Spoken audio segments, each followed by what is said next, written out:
තාක්ෂණයත් එක්ක ජපානයේ ගොවියෝ කොහොමද හරිම ලේසියෙන් හා පහසුවෙන් ක්‍රමවත්ව වී වගා කරන්න කියලා බලමු අපි. මුලින්ම කරන්නේ සාමාන්‍යයෙන් කුඹුරේ වී ඉහින එක නෙවෙයි.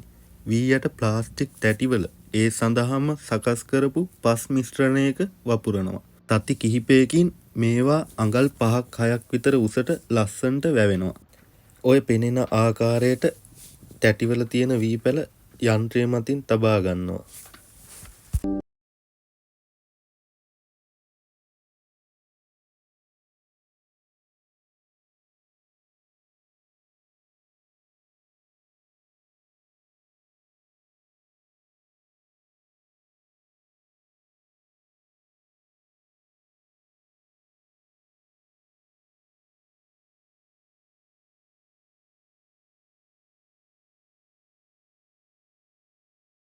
ඉස්සරහට යනකොට එහි පිටිපස්සේ තියෙන යාන්ත්‍රික ඇඟිලි මගින් නිවැරදිව සමාන පරතරයකින් පැල මඩේ හිටවනවා.